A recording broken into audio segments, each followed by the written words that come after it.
muerte, Señor, en la cruz. Gracias porque tú resucitaste, Señor, el tercer día. Gracias, Dios. Amén. Amén. Que Dios les bendiga, hermanos. Si tienen sus Biblias, por favor, abren sus Biblias a Primera de Timoteo. Primera de Timoteo, capítulo 1. Esta semana estamos comenzando una nueva enseñanza, nueva serie de enseñanzas en Timoteo. Y la próxima semana va a ser nuestro primer culto aquí en el templo, 31, y vamos a estar en capítulo 2. Hoy vamos a cubrir capítulo 1.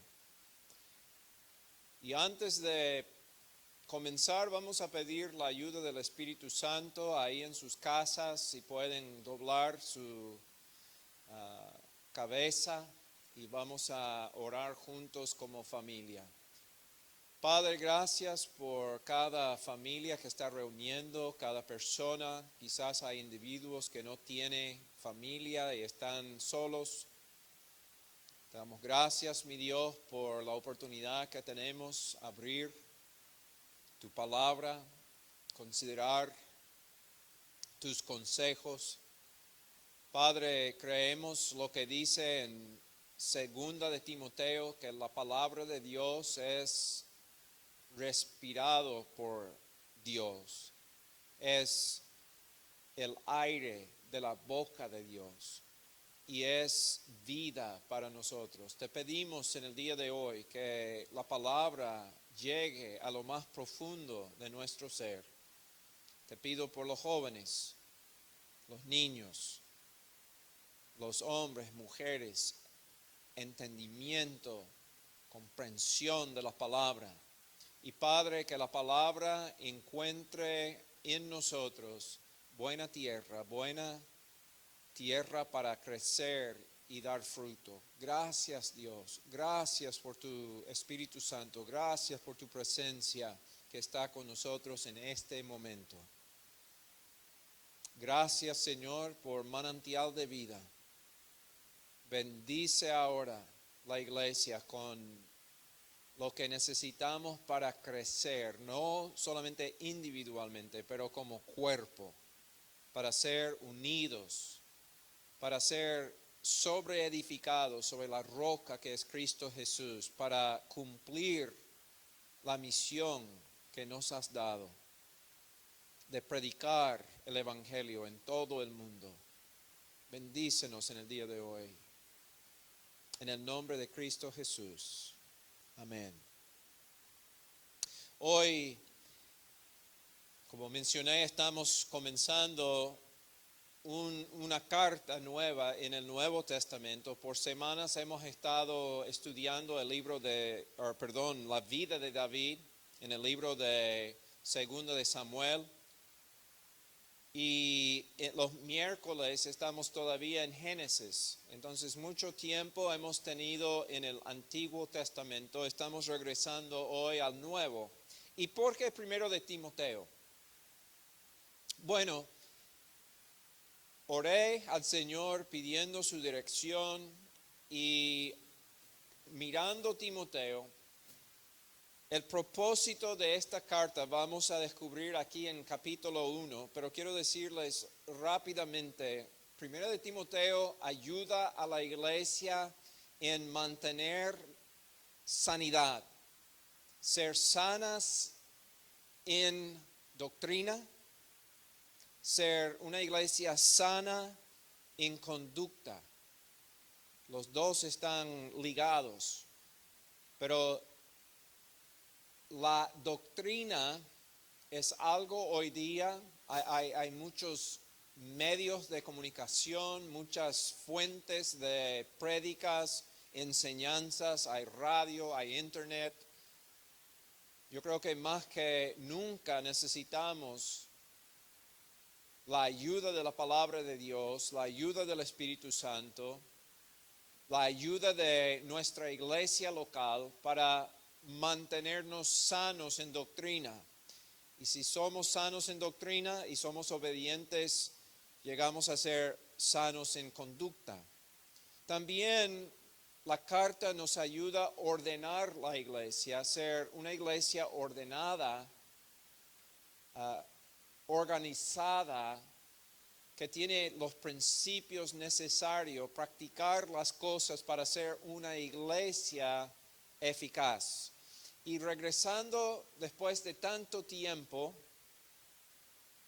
ausente de congregarnos y estar en estudios todos al mismo tiempo, yo creo que más importante que nunca en mi tiempo como pastor necesitamos Primera de Timoteo. Vamos a leer, comenzando con el saludo, versículo 1, y vamos a leer en partes. Vamos a leer los primeros 11 versículos y después vamos a leer 12 al 20. Dice: Pablo, apóstol de Jesucristo, por mandato de Dios nuestro Salvador y del Señor Jesucristo nuestra esperanza, a Timoteo, verdadero hijo en la fe, gracia, misericordia y paz de Dios nuestro Padre y de Jesucristo, o de Cristo Jesús nuestro Señor. Vamos a pausar con los primeros 2 versículos, el saludo. El saludo aquí podemos pasar la hora quizás hablando de cada expresión aquí. No vamos a mirarlo tan detalladamente. Pero hay 2 cosas principales aquí que hace Pablo y hay una tercera que también él cumple con este saludo. Bueno, cada carta tiene un saludo. Es natural que uno cuando escribe a uno lo saluda primero, pero es más que una formalidad. La primera cosa que establece Pablo en este saludo es su autoridad. Él dice: Pablo, apóstol de Jesucristo, por mandato de Dios nuestro Salvador y del Señor Jesucristo nuestra esperanza. Pablo establece que él es un apóstol, uno enviado, pero aquí la palabra es usado como muchas veces en el Nuevo Testamento, que es usado específicamente por uno de los 12 discípulos de Jesús y Pablo, ese grupo exclusivo. No hay tiempo ahora nombrar todo lo que les califica como apóstoles en este sentido muy exclusivo, pero Pablo hace en varias de sus cartas y en Hechos también es establecido por la aceptación de la iglesia, de los apóstoles, los discípulos, de su ministerio a los gentiles, que ellos como los 12 y Pablo forman un grupo especial. Y aquí Pablo lo presenta no solamente a Timoteo, pero él sabe que toda la iglesia va a recibir esta carta, toda la iglesia va a escuchar las palabras que él comparte con su amigo y su compañero en la fe, su colaborador. Y Pablo establece aquí su apostolado. La segunda cosa que hace es establece a Timoteo como su mensajero a la iglesia. Y en la segunda parte aquí que leemos vamos a mirar el propósito de la carta. Tiene un propósito muy específico. Pero él dice: a Timoteo, verdadero hijo en la fe. Él establece la relación muy íntima que tiene con Timoteo, y por esa relación íntima él establece también la autoridad que tiene Timoteo delante de la congregación. Verdadero hijo en la fe, gracia, misericordia y paz de Dios nuestro Padre y de Cristo Jesús nuestro Señor. En versículo 1 y versículo 2, la tercera cosa que hace en el saludo es establecer la unidad entre Dios Padre y Dios Hijo. Y es interesante en versículo 1 que Pablo presenta a Dios Padre en una forma que para otras cartas de Pablo es un poquito particular, es diferente. Lo hace en primera, segunda de Timoteo y en Tito. Pero él presenta a Dios Padre como Dios nuestro Salvador. ¿Sabe? Él establece la unidad en propósito entre la Trinidad. Y él sigue con el saludo del Señor Jesucristo, nuestra esperanza. Dios Padre manda a su Hijo para cumplir su misión. Y es a través de Cristo que nosotros somos salvos. Entonces 3 hasta 11 dice: como te rogué que te quedes en Éfeso cuando fui a Macedonia, para que mandase a algunos que no enseñan diferente doctrina, ni presten atención a fábulas y genealogías interminables que acarrean disputas, más bien que edificación de Dios que es por fe. Así te encargo ahora.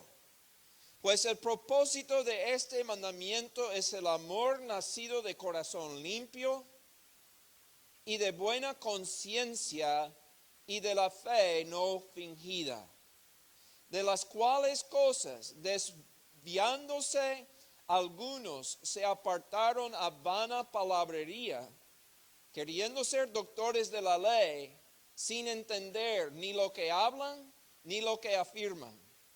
Pero sabemos que la ley es buena si uno la usa legítimamente. Conociendo esto, que la ley no fue dada para el justo, sino para los transgresores y desobedientes, para los impíos y pecadores, para los irreverentes y profanos, para los parricidas y matricidas, para los homicidas, para los fornicarios, para los sodomitas, para los secuestradores, para los mentirosos y perjuros, y para cuantos se oponga a la sana doctrina, según el glorioso evangelio del Dios bendito, que a mí me ha sido encomendado. Pablo establece aquí el propósito de la carta. Qué importante es este propósito. Es importantísimo para entender el resto de la carta. Vamos a ir capítulo por capítulo.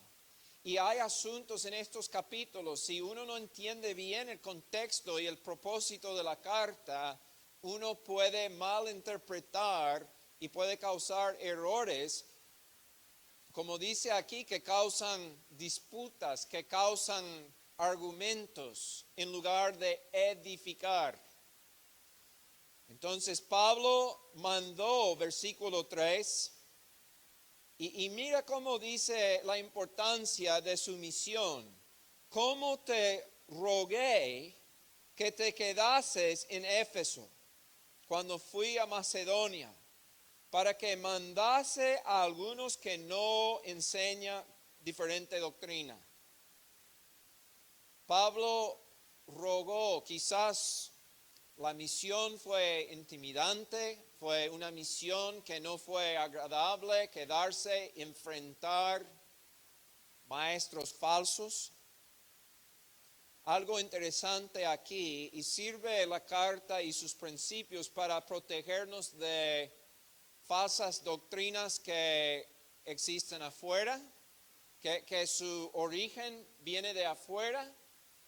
Pero en este caso, en Éfeso, parece que surgió dentro de la congregación, dentro de los mismos ancianos, los predicadores y maestros de la iglesia en Éfeso.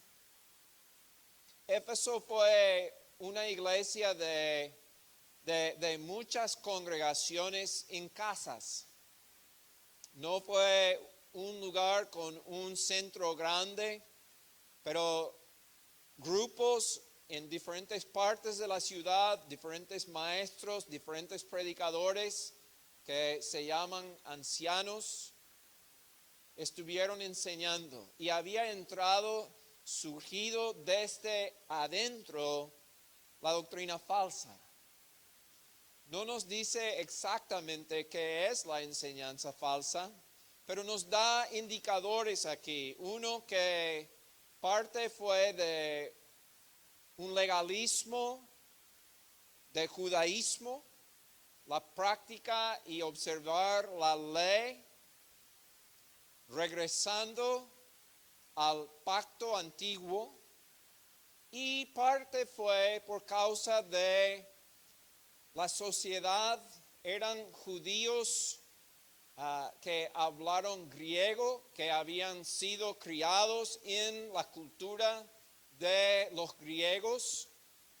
Entonces también tuvieron problema con gnosticismo, una división entre lo espiritual y lo carnal, y que algunos enseñaban muy fuerte la división, y que uno pudo vivir como quiso vivir en la carne. Sus actos, su conducta no era tan importante, pero solamente lo interior, lo espiritual. Entonces estuvo batallando la iglesia en las dos áreas. Entonces, dice en versículo 4, ni prestan atención a fábulas y genealogías interminables. Ahí habla de la confianza en su pasado en el judaísmo. ¿Y cuál fue su resultado? ¿Qué producía toda esa enseñanza, doctrina falsa de volverse a la doctrina del Antiguo Testamento, de la ley? Bueno, disputas, dice. Había causado contiendas, argumentos, palabrería, dice, vanas. Pero ahora nos da más, aquí el propósito, más bien, él dice, la idea es enseñar salvación por fe en Cristo Jesús, y vamos a mirarlo más en la próxima sección, que edifica. Escucha, hermanos, cuando nosotros ponemos énfasis no en las obras, salvación por obras, salvación por un así pacto de hechos, de guardar ciertas fiestas y leyes del Antiguo Testamento, lo que causa es división, contiendas. ¿Por qué? Porque confiamos en ¿qué? La carne, en el hombre. Nos hace hasta orgullosos de nosotros mismos y nuestras habilidades, y comenzamos a juzgar fácilmente al hermano.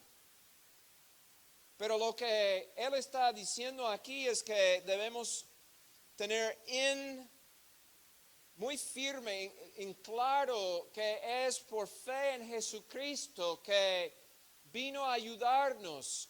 Comenzó el saludo, que es nuestra esperanza. Dios es nuestro Salvador. Cuando uno pone su fe en Él y atención en Él, le guía a amar. Y vamos a mirar, tener un corazón puro y una conciencia buena. Y nos guía a ser unidos. Entonces él dice, más bien una doctrina que edifica, que es de edificación de Dios, que es por fe. Así te encargo ahora. Pues el propósito de este mandamiento es el amor nacido de corazón puro o limpio y de buena conciencia y de fe no fingida, fe no dividida, fe no contaminada. Abraham es nuestro gran ejemplo. Y refiriendo a su fe que fue declarado justicia en Habacuc, en Gálatas, también en Hebreos, nos dice que el justo por la fe vivirá.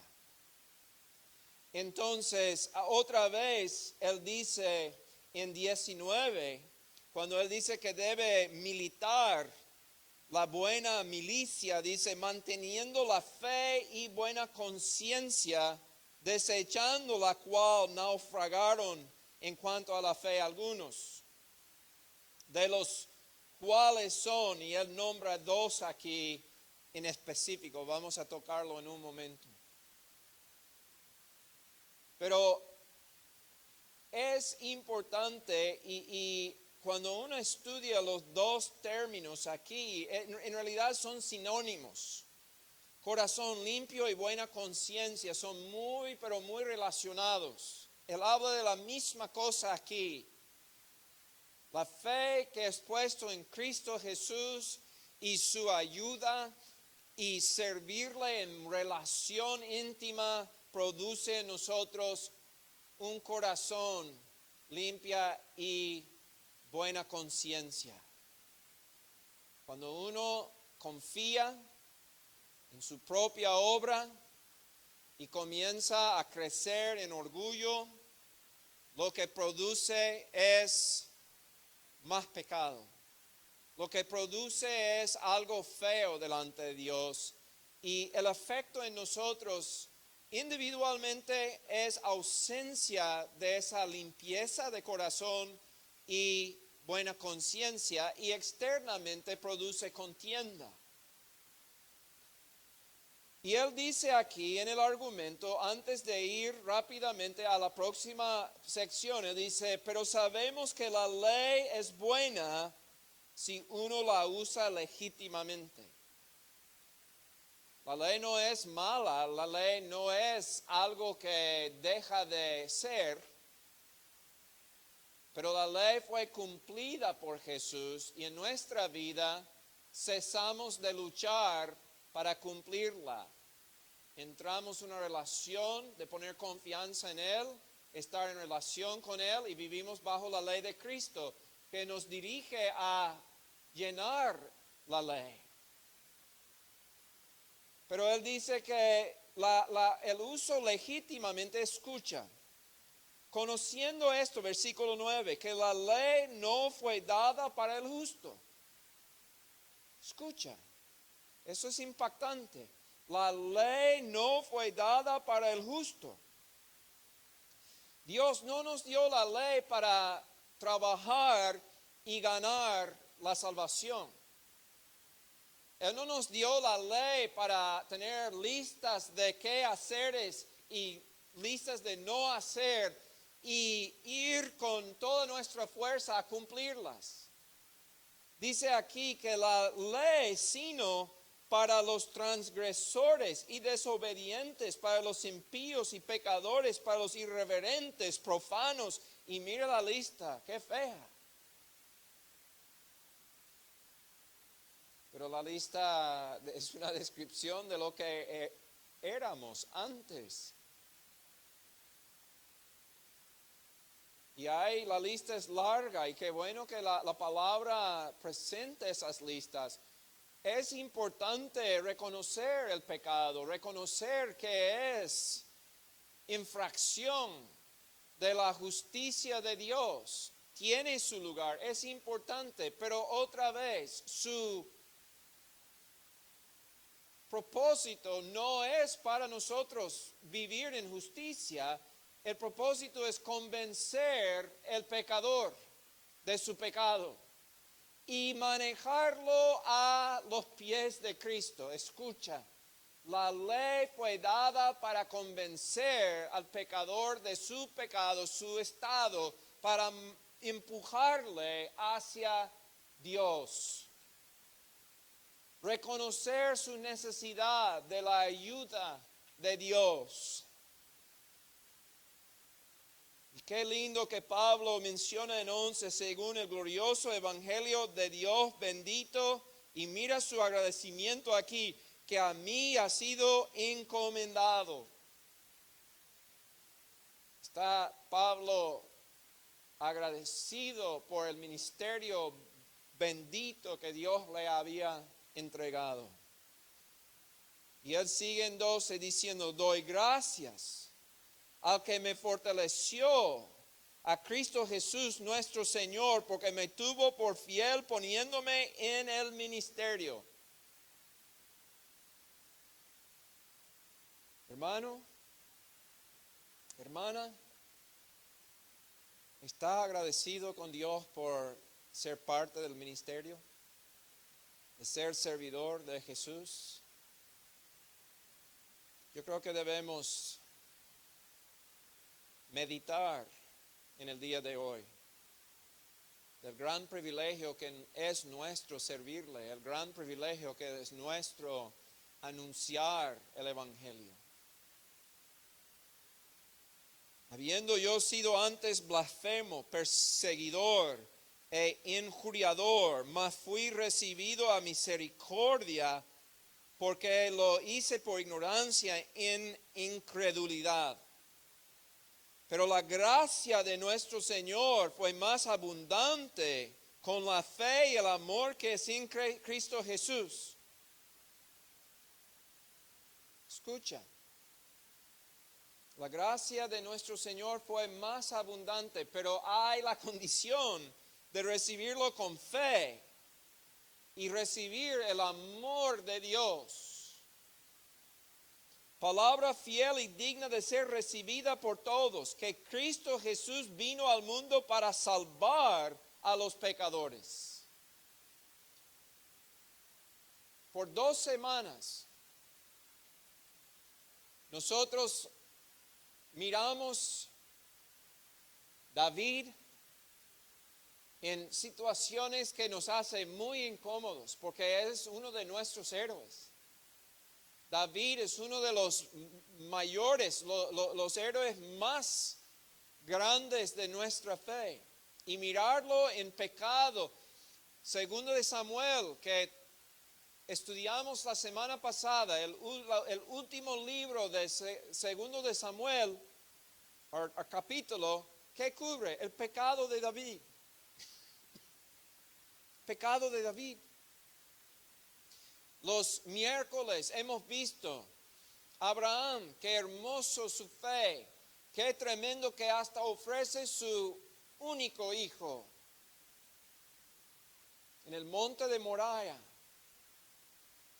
Pero miramos vez tras vez que era también un hombre falible, engañando reyes paganos 2 veces, actuando sobre su instinto y tomando a Agar, la egipcia, y tratando de ayudar a Dios en su plan cuando Dios tuvo otro.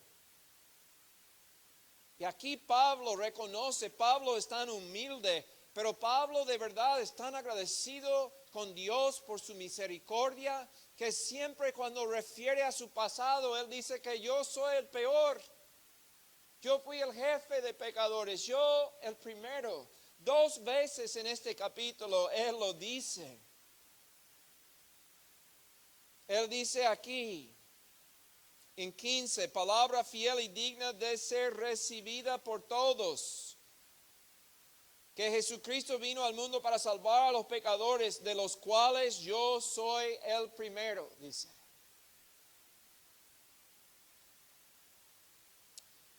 Aquí él regresa al propósito, el propósito de su carta, el propósito del Evangelio.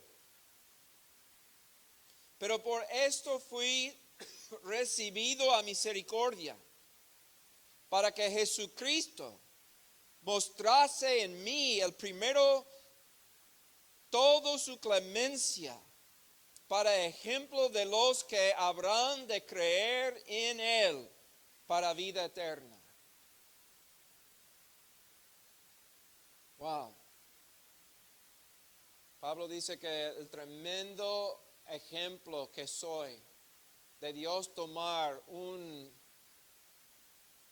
hombre que mataba, que encarcelaba a los cristianos, que perseguía no solamente los seguidores de Jesús, pero Jesús mismo. Jesús, cuando él paró en el camino a Damasco, dice: Saúl, Saúl, ¿por qué me persigues? Pero Pablo reconoce la razón que Dios, en su gran sabiduría, lo hizo así y me salvó en esa condición, fue para ser ejemplo, el primero en mostrar la clemencia de Dios, para ejemplo de los que habrían de creer en Él para vida eterna. Regresamos aquí a su propósito por escribir todos estos capítulos. No podemos dejarlo escaparnos hoy.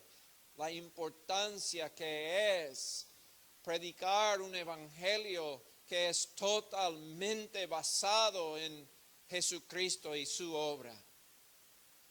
Sí, Él es nuestro ejemplo, sí debemos andar como Él anduvo, sí debemos seguir la ley de Cristo, pero Cristo es nuestra salvación, Cristo es nuestra seguridad, en Él ponemos nuestra fe, no regresando a la ley no fue hecho para el justo, fue hecho para pecadores y transgresores. Por tanto, al Rey de los siglos, inmortal, invisible, al único y sabio Dios, sea honra y gloria por los siglos de los siglos. Amén. Hay versículos en las cartas de Pablo, él llega a ser tan lleno de adoración y alabanza y agradecimiento cuando habla de la gracia de Dios, que él comienza a cantar. Aquí en medio de todo tenemos una alabanza. Y termina con amén. Así sea, es una palabra de énfasis. A veces predicando paro y digo amén. No estoy solamente pidiéndoles ayuda, pero estoy reconociendo es una gran declaración. Y dice: este mandamiento, hijo Timoteo, te encargo para que conforme a las profecías que hicieron antes en cuanto a ti, milites por ellas la buena milicia, manteniendo la fe y buena conciencia, desechando la cual naufragaron en cuanto a la fe algunos. ¿Qué? Esas enseñanzas de poner fe en obras, poner su fe en cumplir el antiguo pacto.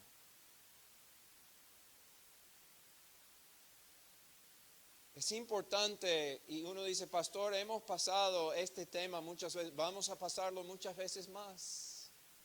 Es para recordarnos, porque la tendencia del hombre es seguir en sus propias fuerzas, doctrinas de gran esfuerzo, que nosotros podemos encontrar seguridad en nosotros mismos, pero es contrario a la salvación de Dios. Sus caminos no son nuestros caminos, sus pensamientos no son nuestros pensamientos. Dice: venid a mí, comprad sin dinero leche, vino, pan. Su palabra, que es eficaz, que no regresa vacía, es la palabra de salvación en Jesucristo. Salvación por el Salvador, el Mesías. Él es el centro, nuestra fe está en Él. Desechando lo demás, y mira, escucha, por favor, hermanos. Hemos tenido en esta congregación personas que han estado aquí, que han salido para enseñar doctrinas falsas. este no es como Corinto, no es como Gálatas, donde la enseñanza falsa vino de lobos de afuera, pero esto surgió, eso subió ¿dónde? Dentro de la congregación. Por eso, tiene que entender, yo como anciano, y cuando lo digo, no digo por mi edad, yo no considero 52 años anciano, pero habla aquí en términos de cargo espiritual, obispos, ancianos, episcopos y la palabra presbúteros. Son palabras de anciano, de pastor, obispo. Yo no soy uno que tiene siento en mí la capacidad de engañarles, pero la verdad es que cada uno tiene que estar seguro en la fe con buena doctrina. La palabra de Dios es lo que tenemos que mantener siempre como guía. Esa es la lámpara para nuestros pies. Es posible que maestros aquí se levantan en doctrina falsa. Ha pasado. Si ha pasado una vez, puede pasar otra vez.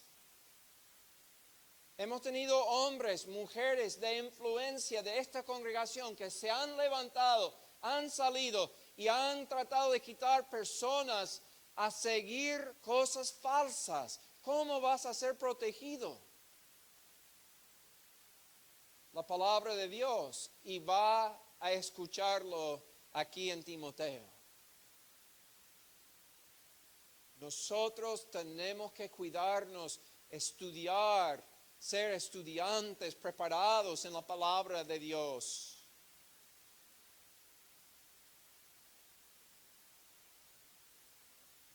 Y aquí él nombra dos. Qué serio es. Él los nombra. En versículo 3, él dice a algunos que no enseñan diferente doctrina, que enseñes a ellos. ¿A quién? Algunos. No los nombra. No los nombra por misericordia. No los nombra porque yo creo que él siente que todavía hay esperanza. Quizás todavía no han sido confrontados y él está animando a Timoteo ahora a militar, de ir y hacer los pasos necesarios, confrontarlos, pero no los nombran. Pero él dice, cuidado, porque dice que algunos han errado y han errado hasta el punto que no se arrepienten. Y mira lo que él dice de ellos, son Himeneo y Alejandro, a quienes entregué a Satanás para que aprendan a no blasfemar. Wow. Qué palabras tan increíblemente fuertes. Pablo, el apóstol, con la autoridad de un apóstol, entrega a esos dos hombres a Satanás para que aprendan. Yo creo que ahí hay una esperanza, que para que aprendan. Él no dice para que sean destruidos, él no dice que sean, que entran en eternidad perdidos y que quemen. ¿Qué dice? Para que aprendan, no blasfemar. Su esperanza es que ellos, por golpes, por estar en las manos de Él que vino a matar, robar y destruir, que ellos aprendan. Eso es su deseo. Pero nos muestra la importancia de cuidarnos. Nos cuidamos en la palabra, estando bajo la autoridad de Dios. Aquí Pablo dice, yo soy autoridad y yo confío en Timoteo, mi hijo, en la fe, autoridad que él tiene sobre ustedes. Cada uno necesita ser parte de una buena iglesia donde hay un siervo de Dios que está íntimamente en relación con Dios y que está en su palabra, que predica la palabra en contexto. Y escucha, hermanos, estoy diciéndoles, su responsabilidad es estar en la palabra de Dios, estudiando, orando, y vamos a escucharlo la próxima semana, orando en todo tiempo, para no caer en el error, para no ser engañados. Y es tan importante que aquí nombra dos por nombre y dice, han sido entregados en las manos de Satanás. No vas a encontrar en la palabra de Dios más que 2 o 3 ejemplos donde alguien ha sido entregado a Satanás por medio de uno de los apóstoles. No es el ministerio mío, no es el ministerio de los pastores, pero llega en momentos de disciplina en la iglesia, necesidad.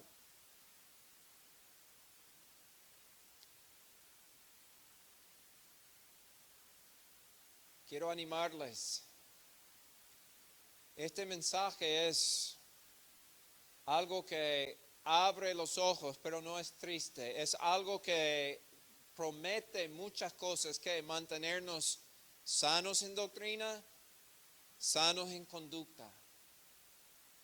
Nos da esperanza, siguiendo por el libro de Primera de Timoteo, es carta, Primera de Timoteo, de tener una iglesia ordenada, una iglesia segura para nuestros hijos, para nuestros jóvenes, para nuestras familias, matrimonios.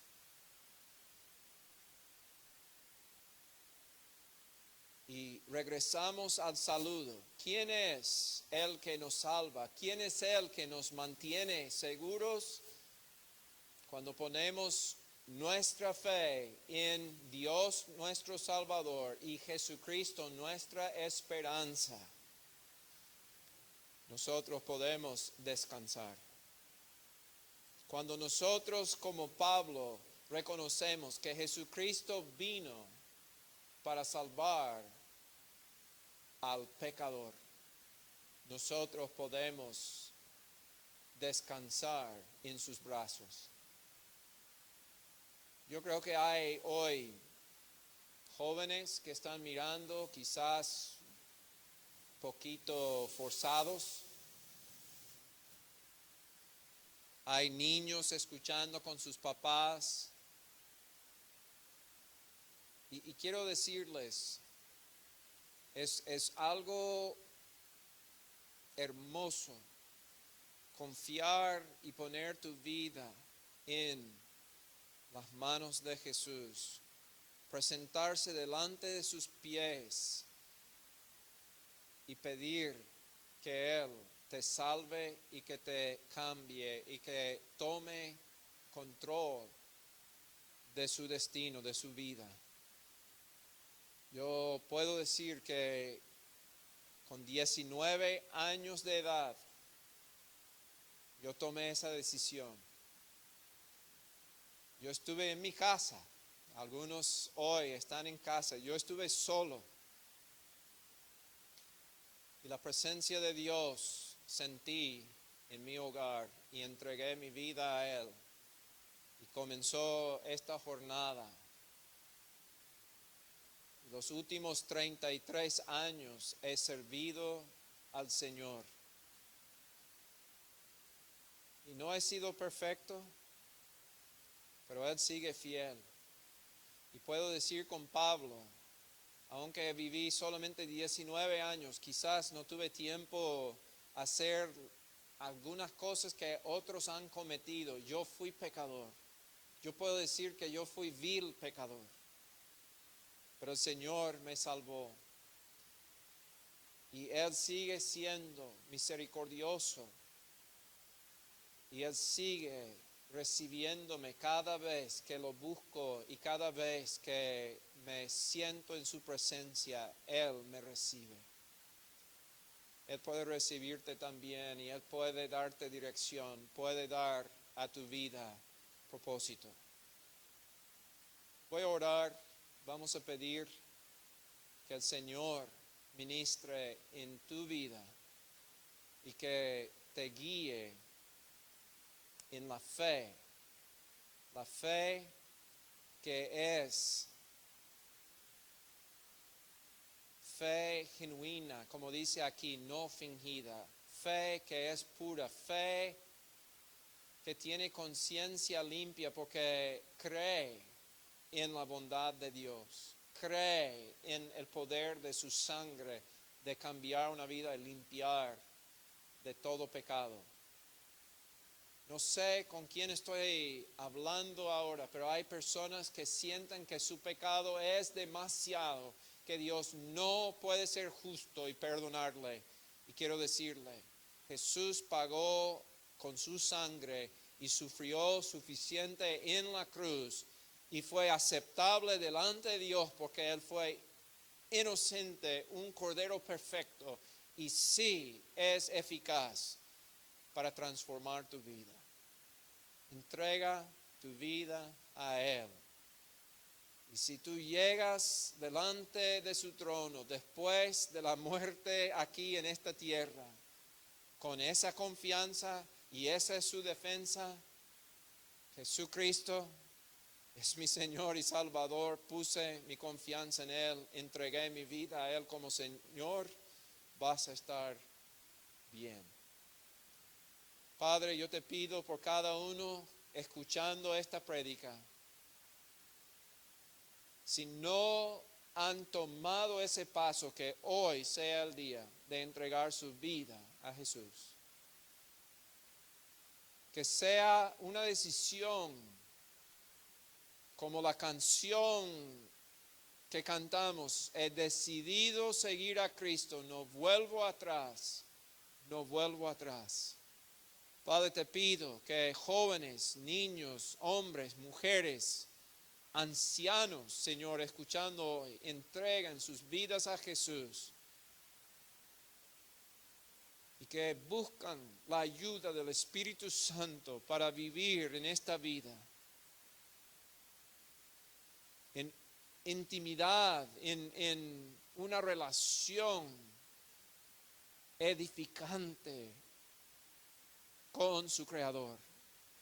Oh Señor, salva, confirma en su corazón, da testimonio que son hijos de Dios. Y Padre, te pido por tu iglesia que ninguno que ha tomado la decisión de entregar su vida a ti, siga confiando en sí mismo, pero que pongan todo su confianza en Jesús. Y así sea quitada todo orgullo. Y que el amor puro y el amor por su prójimo sea producto. Que su conciencia sea limpia. Padre, su corazón limpia. Gracias, Señor, por tu palabra. Gracias por estas semanas que vamos a estudiar. 1 de Timoteo. Usa tu palabra. Padre, ayúdanos a amarte más cada día. En el nombre de Cristo Jesús.